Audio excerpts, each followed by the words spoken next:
Good morning. കഴിഞ്ഞ ക്ലാസ്സിൽ നമ്മൾ കാർനോട്ട് സൈക്കിളിനെ പറ്റി പഠിച്ചു. എന്താണ് കാർനോട്ട് സൈക്കിൾ എന്ന് മനസ്സിലാക്കി. കാർനോട്ട് സൈക്കിളിൽ എന്തെല്ലാം പ്രോസസ്സ് ഉണ്ടെന്ന് മനസ്സിലാക്കി. കാർനോട്ട് സൈക്കിളിൻ്റെ എഫിഷ്യൻസി എങ്ങനെ ഡിറൈവ് ചെയ്യാമെന്ന് പഠിച്ചു.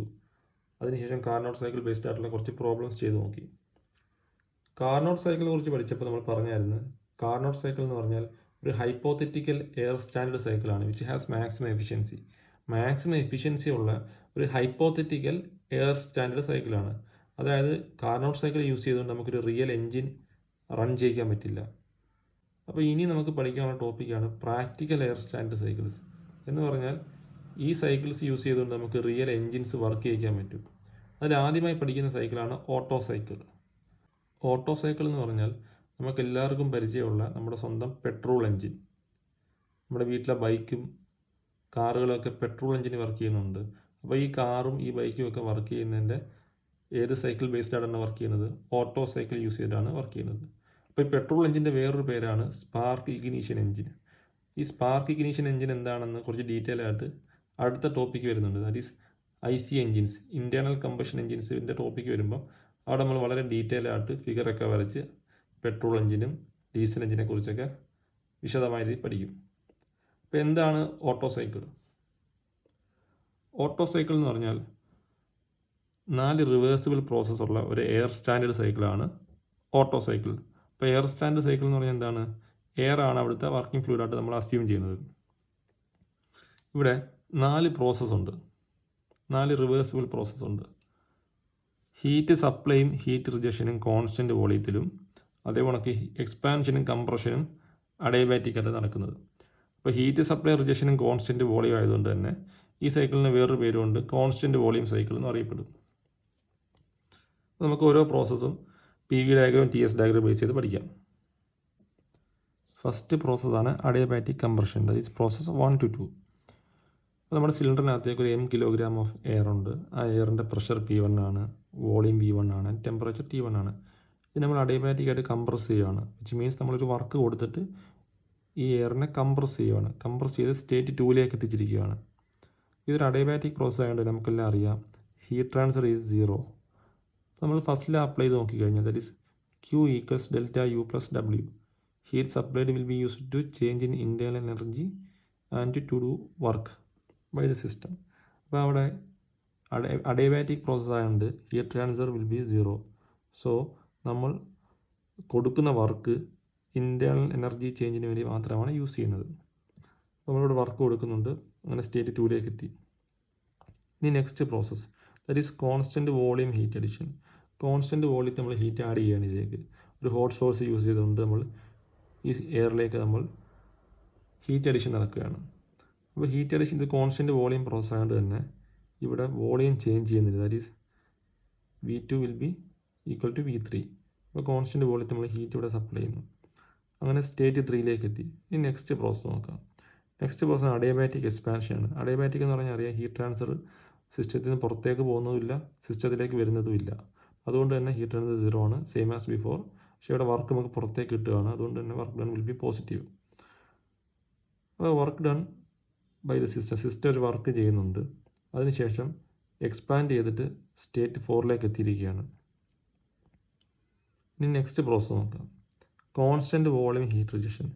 കോൺസ്റ്റൻറ്റ് വോളിയത്തിൽ ഹീറ്റ് പുറത്തേക്ക് റിജക്റ്റ് ചെയ്ത് കളയുന്ന പ്രോസസ്സാണ് പ്രോസസ്സ് 4 to 1. അപ്പോൾ ഇത്രയാണ് ഒരു ഓട്ടോ സൈക്കിളിൻ്റെ പ്രോസസ്സ്. ഇനി നമുക്ക് ഇതിൻ്റെ എഫിഷ്യൻസി ഡിറൈവ് ചെയ്യണം. നമുക്കെല്ലാവരും എഫിഷ്യൻസി എന്ന് പറയുന്നത് എന്താണ്? 1 - heat rejected by heat supplied which is equal to 1 - QR/QS. നമുക്ക് QR-നെ എങ്ങനെ എഴുതാം? QR = കോൺസ്റ്റൻറ്റ് വോളിയം അല്ലേ heat rejection. So mCV constant volume CV into process ഏതാണ്? T4 - T1.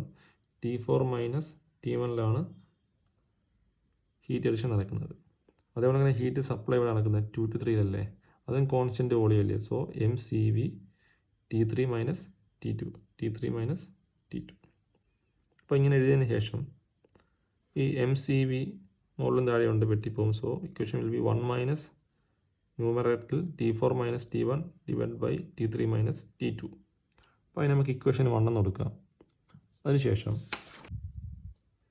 നമ്മുടെ പ്രോസസ്സ് 1 to 2 എന്താണ്? അഡിയബാറ്റിക് കംപ്രഷനാണ്. അപ്പോൾ അഡിയബാറ്റിക് കംപ്രഷൻ്റെ ഇക്വേഷൻ നമുക്കറിയാം. Temperature volume relation T2/T1 = V1/V2 (Γ-1). നമ്മൾ കഴിഞ്ഞ ലെക്ചറിൽ പറഞ്ഞാണ് V1/V2 എന്ന് പറഞ്ഞാൽ കംപ്രഷൻ റേഷ്യോ ആണ്. That is the maximum volume in the cylinder to the minimum volume. അതാണ് കംപ്രഷൻ റേഷ്യോ. ഇവിടെ ഫിഗർ നോക്കിക്കഴിഞ്ഞാൽ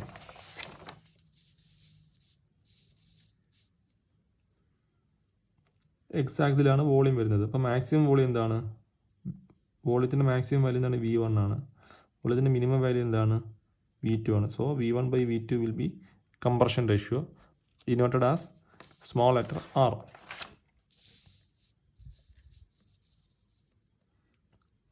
നമുക്ക് r⁻Γ- എന്ന് എഴുതാമല്ലോ. അതിനുശേഷം T2 = T1 × r⁻Γ-1. അതിന് ഇക്വേഷൻ 2 എന്ന് കൊടുക്കാം. അതിനുശേഷം നെക്സ്റ്റ് അഡിയബാറ്റിക് പ്രോസസ് നോക്കാം. That is process 3 to 2. Adiabatic expansion. Expand ആവുകയാണ് ഗ്യാസ്, എയർ എക്സ്പാൻഡ് ആവുകയാണ്. അപ്പോൾ അവിടെ same as before temperature volume relation എഴുതാം. That is T3/T4 = V4/V3 which will be equal to V4 = V1 and V3 = V2. ഇപ്പോൾ figure നോക്കിയാൽ മനസ്സിലാവും. Constant volume ആയതുകൊണ്ട് തന്നെ V4 = V1 എന്ന് കൊടുക്കാം. നമുക്ക് V3ക്ക് നമുക്ക് V2 എന്നും കൊടുക്കാം.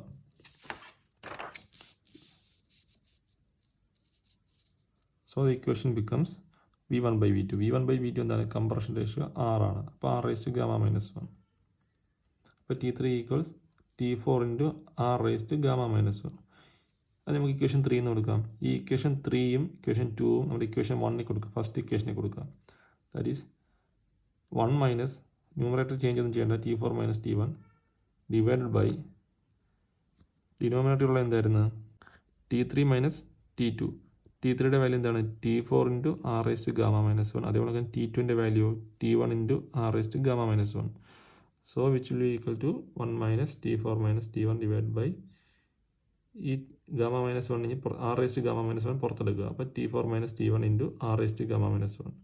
അതിനുശേഷം ഈ T4 - T1 മുകളിലും താഴെ വെട്ടിക്കളയാം. So the equation for thermal efficiency is 1 - 1/r⁻Γ-1. അപ്പോൾ ഇത് നമുക്ക് എന്ത് മനസ്സിലാക്കാം? കംപ്രഷൻ റേഷ്യോ 6 കൂടുമ്പം തെർമൽ എഫിഷ്യൻസിയും കൂടും. ഇനി നമുക്ക് കുറച്ച് പ്രോബ്ലംസ് ചെയ്ത് നോക്കാം. First problem. The efficiency of an Otto cycle is 45% and gamma is 1.5. Find the compression ratio. നമുക്ക് എഫിഷ്യൻസി തന്നിട്ടുണ്ട്. ഈറ്റയുടെ വാല്യൂ തന്നിട്ടുണ്ട്. Eta is 45% which is equal to 0.45. ഗാമയുടെ വാല്യൂ 1.5 ആണ്. നമുക്ക് ആറിൻ്റെ വാല്യൂ ആണ് കാണേണ്ടത്. നമ്മൾ എഫിഷ്യൻസിയുടെ ഇക്വേഷൻ എന്താണ്? എഫിഷ്യൻസി ഈറ്റ = 1 - 1/r⁻Γ-1. അപ്പോൾ ഇവിടെ നമുക്ക് എന്താണ്? എല്ലാം സബ്സ്റ്റിറ്റ്യൂട്ട് ചെയ്യുമ്പോൾ നമുക്ക് ആറിൻ്റെ വാല്യൂ കിട്ടും. r will be equals to 3.31. Next problem നോക്കാം. In an Otto cycle, condition of air is 27 degrees Celsius and 1 bar at the start of compression. If the clearance volume is 20% of the sept volume, estimate temperature at the end of compression and air standard efficiency of the cycle. The condition of air at the start of compression. Compression start ചെയ്യുന്നത് എവിടെയാണ്? 1ലാണ് start ചെയ്യുന്നത്. 1 to 2 ആണ് compression process. അപ്പോൾ 1ലെ കണ്ടീഷനാണ് പറയുന്നത്. That is pressure 1 ബാറും temperature 27 degree സെൽഷ്യസും പറഞ്ഞിട്ടുണ്ട്. അപ്പോൾ ടെമ്പറേച്ചർ എടുക്കുന്ന എപ്പോഴും നമ്മൾ അബ്സല്യൂട്ട് വാല്യൂലായിരിക്കും എടുക്കേണ്ടത്. ദാറ്റ് ഈസ് കെൽവിനിലേക്ക് മാറ്റണം. അതിന് വേണ്ടി നമ്മൾ 273 കൊണ്ട് ആഡ് ചെയ്താൽ മതി. 27 + 273 വിൽ ബി 300 കെൽവിൻ. പിന്നെ പ്രഷറിൻ്റെ വാല്യൂ നമ്മൾ ബാറിലാണ് ഇരിക്കുന്നത്. അപ്പോൾ നമ്മൾ സ്റ്റാൻഡേർഡ് യൂണിറ്റ് എന്ന് പറഞ്ഞാൽ Nm/m², അല്ലെങ്കിൽ പാസ്കലാണ് നമ്മുടെ സ്റ്റാൻഡേർഡ് യൂണിറ്റ് എന്ന് പറഞ്ഞാൽ. അപ്പോൾ 1 bar = 10⁵ പാസ്കൽ അല്ലെങ്കിൽ 10⁵ Nm/m² ആണ്. അപ്പോൾ P1 = 1 bar which is equal to 1 × 10⁵ Nm/m². അതേപോലെ തന്നെ അടുത്തൊരു പോയിൻ്റാണ്, if the clearance volume is 20% of the Sept volume. Clearance volume എന്ന് പറഞ്ഞാൽ എന്താണ്? Minimum volume, that is A volume left in the cylinder when the piston reaches top dead centre. അപ്പോൾ top dead centre ഈ piston എത്തുമ്പം remaining വോളിയമാണ് നമ്മുടെ clearance volume എന്ന് പറയുന്നത്. That is V2 ആണ് നമ്മുടെ ക്ലിയറൻസ് വോളിയം. ക്ലിയറൻസ് വോളിയം എന്ന് പറഞ്ഞാൽ V2 ആണ്. അതേപോലെ തന്നെ സെപ്റ്റ് വോളിയം എന്ന് പറയുന്നത് എന്താണ്? ഒരു സ്ട്രോക്കിൽ നമ്മുടെ പിസ്റ്റൺ മൂവ് ചെയ്യുന്ന എയറിൻ്റെ വോളിയത്തെയാണ് നമ്മൾ സെപ്റ്റ് വോളിയം എന്ന് പറയുന്നത്. That is V1 to V2 അല്ലേ പിസ്റ്റൺ മൂവ് ചെയ്യുന്നത്. സോ സെപ്റ്റ് വോളിയം എന്ന് പറഞ്ഞാൽ V1 - V2. പിന്നെ ടോട്ടൽ വോളിയം എന്ന് പറഞ്ഞാൽ നമ്മൾ V1 ആണ്. Total volume is V1. That is V1 equals Sept volume plus clearance volume. അങ്ങനെ നോക്കുമ്പോൾ ഇവിടെ പറയുന്നത് the clearance volume is 20% of the Sept volume. അപ്പോൾ ക്ലിയറൻസ് വോളിയം എന്താണ്? V2 ആണ്. V2 ഈക്വൽസ് 20% എന്ന് പറഞ്ഞാൽ 0.2 into Sept volume that is VS. ഇപ്പോൾ സെപ്റ്റ് വോളിയം എന്ന് പറയുന്നത് എന്താണ്? നമ്മൾ നേരത്തെ പറഞ്ഞു V1 മൈനസ് V2 ആണ് Sept volume that is 0.2 into V1 minus V2. Okay, അപ്പോൾ V2 equals 0.2 into V1 minus V2. Expand ചെയ്ത് നോക്കിയേ. എക്സ്പാൻഡ് ചെയ്യുമ്പോൾ നമുക്ക് V2 equals 0.2 V1 minus 0.2 V2. അതേപോലെ തന്നെ ഈ V2 minus V2 left side വരുമ്പം 1.2 V2 which is equal to 0.2 V1. അപ്പോൾ V1 by V2 equal 1.2 by 0.2 is equal to 6. അപ്പോൾ എന്താണ് ഈ V1 by V2? V1 by V2 തന്നെയാണ് compression ratio that is R. Okay, നമ്മൾ adiabatic process consider ചെയ്യുക. നമുക്ക് temperature കാണാം. എൻഡ് ഓഫ് കംപ്രഷനിലുള്ള ടെമ്പറേച്ചർ കാണണം. എൻഡ് ഓഫ് കംപ്രഷൻ എവിടെയാണ്? 1 to 2. അപ്പോൾ 2 ആണ് എൻഡ് ഓഫ് കംപ്രഷൻ. അപ്പോൾ T2ൻ്റെ വാല്യൂ നമുക്ക് കാണണം. ഇപ്പോൾ T2 എന്ന് പറഞ്ഞാൽ ഇത് 1 to 2 ഒരു അഡിയബാറ്റിക് പ്രോസസ് ആയതുകൊണ്ട് നമുക്ക് ടെമ്പറേച്ചർ വോളിയം റിലേഷൻ എടുക്കാം. This T2 by T1 equals V1 by V2 the whole raise to gamma minus 1. അപ്പോൾ T2ൻ്റെ വാല്യൂ എന്നാൽ T2 equals T1 into V1 by V2 into whole raise to gamma minus 1. അപ്പോൾ V1 by V2ൻ്റെ value നമുക്കറിയാം compression ratio 6 ആണ്. അപ്പോൾ നമുക്ക് അതിൻ്റെ വാല്യൂ കിട്ടിയാണ് 6 എന്ന് കിട്ടിയാണ്. അപ്പോൾ സബ്സ്റ്റിറ്റ്യൂട്ട് ചെയ്യുക. T1ൻ്റെ വാല്യൂ അറിയാം 300 കെൽവിൻ. സബ്സ്റ്റിറ്റ്യൂട്ട് ചെയ്യുമ്പോൾ 614.30 കെൽവിൻ എന്ന് കിട്ടും. അതേപോലെ തന്നെ നമുക്ക് എഫിഷ്യൻസി കാണാൻ സിമ്പിളാണ്. Efficiency equals 1 minus 1 by R raise to gamma minus 1. ഇപ്പോൾ ഗാമയുടെ വാല്യൂ തന്നിട്ടില്ല. നമ്മൾ എയറിൻ്റെ ഗാമയുടെ വാല്യൂ നമ്മൾ എപ്പോഴും അറിഞ്ഞിരിക്കുന്നതാണ് 1.4. ചിലപ്പോൾ ക്വസ്റ്റ്യന് തരാം, ചിലപ്പോൾ തരത്തില്ല. നമ്മൾ 1.4 എയറിൻ്റെ ഗാമ വാല്യൂ 1.4 നമ്മൾ അറിഞ്ഞിരിക്കേണ്ട വാല്യൂ ആണ്. സബ്സ്റ്റിറ്റ്യൂട്ട് നമുക്ക് അതിൻ്റെ വാല്യൂ കിട്ടും 51.16% എന്ന് കിട്ടും. Next problem.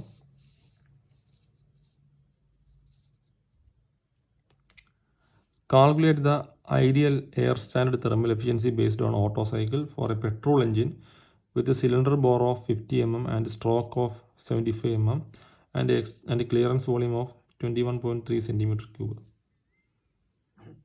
നമുക്കത് ഗിവൻ ഡേറ്റാസ് എടുത്ത് എഴുതാം. ഇവിടെ ഒരു ഓട്ടോ സൈക്കിളിൻ്റെ ഒരു പെട്രോൾ എഞ്ചിൻ വർക്ക് ചെയ്യുന്നുണ്ട്. അതിൻ്റെ സിലിണ്ടർ ബോർ എന്ന് പറഞ്ഞാൽ സിലിണ്ടർ ഡയമീറ്റർ ആണ്. നമ്മൾ ക്യാപിറ്റൽ ലെറ്റർ D കൊണ്ട് ഡിനോട്ട് ചെയ്യും. അതിൻ്റെ ഒരു ഫിഗർ നോക്കിയാൽ മനസ്സിലാവും. ഇതാണ് സിലിണ്ടറിൻ്റെ ഡയമീറ്റർ ആണ് ബോർ എന്ന് പറഞ്ഞാൽ is D, capital letter D. അപ്പോൾ ബോറിൻ്റെ ലെങ്ത് 50 mm ആണ്. നമ്മൾ സെൻറ്റിമീറ്ററിലേക്ക് കൺവേർട്ട് ചെയ്യുക. സെൻറ്റിമീറ്ററിലോ മീറ്ററിലോ ഇത് സൗകര്യമായിട്ട് കൺവേർട്ട് ചെയ്യാം. അപ്പോൾ ഞാനിവിടെ സെൻറ്റിമീറ്ററിലേക്ക് കൺവേർട്ട് ചെയ്യുകയാണ്. അപ്പോൾ 5 cm. അതേപോലെ തന്നെ V2ൻ്റെ വാല്യൂ ഗിവൻ ആണ്. ദാറ്റ് ഈസ് ക്ലിയറൻസ് വോളിയം ആണ് V2. നേരത്തെ കഴിഞ്ഞ പ്രോബ്ലത്തിൽ പറഞ്ഞാണ് ക്ലിയറൻസ് വോളിയം ആണ് V2. V2ൻ്റെ വാല്യൂ 21.3 cm². അതേപോലെ length of stroke L. Length of stroke എന്ന് പറയുന്നത് L ആണ്. That is TDC to BDC ഉള്ള ആ ഒരു ലെങ്തിനെയാണ് നമ്മൾ ലെങ്ത് ഓഫ് സ്ട്രോക്ക് എന്ന് പറയുന്നത്. അപ്പോൾ അതിൻ്റെ വാല്യൂ ഉണ്ട് that is 7.75 mm which is 7.5 cm. നമുക്കറിയാം ടോട്ടൽ വോളിയം V1 എന്ന് പറഞ്ഞാൽ clearance volume plus swept volume ആണ്. That is V1 equals V2 plus VS. അപ്പോൾ V2ൻ്റെ വാല്യൂ തന്നിട്ടുണ്ട്. നമുക്ക് VS എന്ന് പറയുന്നതാണ് π/4d² into length of stroke ആണ്. സെപ്റ്റ് വോളിയം എന്ന് പറഞ്ഞാൽ അപ്പോൾ എല്ലാ വാല്യൂസും കൊണ്ട് സബ്സ്റ്റിറ്റ്യൂട്ട് നമുക്ക് 168.56 cm3 എന്ന് കിട്ടും. അതേപോലെ തന്നെ കംപ്രഷൻ റേഷ്യോയുടെ ഇക്വേഷൻ എന്താണ്? Maximum volume in the cylinder to minimum volume in the cylinder. Maximum volume എന്താണ്? ടോട്ടൽ വോളിയം ആണ് maximum volume divide by minimum volume എന്താണ്? ക്ലിയറൻസ് വോളിയമായി V2 ആണ്. അപ്പോൾ V1ൻ്റെ വാല്യൂ നമുക്കറിയാം, V2 അറിയാം. സബ്സ്റ്റിറ്റ്യൂട്ട് ചെയ്യുമ്പോൾ കംപ്രഷൻ റേഷ്യോ വിൽ ബി 7.91. അതേപോലെ തന്നെ എയർ സ്റ്റാൻഡേർഡ് എഫിഷ്യൻസി എല്ലാ വാല്യൂസും ഉണ്ട്. സബ്സ്റ്റിറ്റ്യൂട്ട് ചെയ്യുമ്പോൾ നമുക്ക് 56.28% കിട്ടും. നെക്സ്റ്റ് പ്രോബ്ലം നോക്കാം. In an ideal Otto cycle engine, the expansion and compression are adiabatic. The pressure and temperature at the beginning of compression are 1 bar and 35 degrees Celsius respectively. The pressure at the end of compression is 8 bar and at the end of combustion is 20 bar. If the volume at the beginning of compression is 0.03 meter cube, find the efficiency of Otto cycle. നമുക്കിവിടെ ഒരു auto സൈക്കിളിനെ കുറിച്ച് അവർ തന്നെ അങ്ങ് പറയുകയാണ് auto cycle എന്ന് പറഞ്ഞാൽ എന്താണെന്നുള്ള കാര്യങ്ങളൊക്കെ. ഇതൊക്കെ നമുക്ക് അറിയാവുന്ന കാര്യമാണ്. ഇപ്പോൾ pressure and temperature at the beginning of compression. Beginning of compression എന്താണ്? 1 to 2 ആണ് കംപ്രഷൻ പ്രോസസ്സ്. 1 to 2 ആണ് കംപ്രഷൻ പ്രോസസ്സ്. അപ്പോൾ ബിഗിനിങ് ഓഫ് കംപ്രഷൻ എന്ന് പറഞ്ഞാൽ സ്റ്റേറ്റ് 1 P1 ആൻഡ് T1. P1ൻ്റെയും T1ൻ്റെ വാല്യൂ ഉണ്ട്. P1ൻ്റെ വാല്യൂ 1 bar എന്നും T1ൻ്റെ വാല്യൂ 35 degrees Celsius തന്നിട്ടുണ്ട്. അതേപോലെ തന്നെ the pressure at the end of compression അത് P2 compression is 8 bar. അപ്പോൾ P2ൻ്റെ വാല്യൂ ഉണ്ട് 8 bar. അതുകൊണ്ട് തന്നെ and at the end of combustion എന്ന് പറഞ്ഞാൽ ഇവിടെ ഹീറ്റ് അഡിഷൻ പ്രോസസ്സിനാണ് നമ്മൾ കമ്പഷൻ എന്ന് പറയുന്നത്. പി വി ഡയഗ്രത്തിൽ 2 to 3 ആണ് ഹീറ്റ് അഡിഷൻ. അപ്പോൾ കമ്പഷൻ്റെ എൻഡെന്ന് പറഞ്ഞാൽ ഹീറ്റ് അഡിഷനാണ് കമ്പഷൻ എന്ന് പറയുന്നത്. ഈ എയർ കത്തിക്കുന്ന പ്രോസസ്സാണ് കമ്പഷൻ അഥവാ ഹീറ്റ് കൊടുക്കുന്ന പ്രോസസ്സ്. അപ്പോൾ ഇവിടെ 3ൽ ഇപ്പോൾ പ്രോസസ്സ് 3ൽ ഉള്ള പ്രഷറാണ് P3യുടെ വാല്യൂ തന്നിട്ടുണ്ട് 20 bar എന്ന്. അത് നമ്മൾ ചോദിക്കുന്ന ചോദ്യം with volume at the beginning of compression V1ൻ്റെ വാല്യൂ 0.03 ആണെങ്കിൽ 03 m³ ആണെങ്കിൽ നമ്മൾ എഫിഷ്യൻസി ഓഫ് ഓട്ടോ സൈക്കിളാണ് കണ്ടുപിടിക്കാനുള്ളത്. നമ്മൾ ഫസ്റ്റ് അഡിയബാറ്റിക് പ്രോസസ് കൺസിഡർ ചെയ്യുക. Process 1 to 2 volume pressure relation എന്താണ്? V1/V2 = P2/P1 the whole raised to 1 gamma. നമുക്ക് P2ൻ്റെ P1ൻ്റെ വാല്യൂ അറിയാം. P2 is 8 bar and P1 is 1 bar. അപ്പോൾ ഗാമയുടെ വാല്യൂ 1.4 സബ്സ്റ്റിറ്റ്യൂട്ട് നമുക്ക് 4.42 എന്ന് കിട്ടും. അതിനാണ് R-ൻ്റെ വാല്യൂ. അപ്പോൾ എഫിഷ്യൻസി ഇക്വേഷൻ നമുക്കറിയാം. Efficiency eta equals 1 - 1/R raised to gamma -1. So which will be equal to 1 - 1/4.42 the whole raised to 1.4 - 1, which will be equal to 44.81%.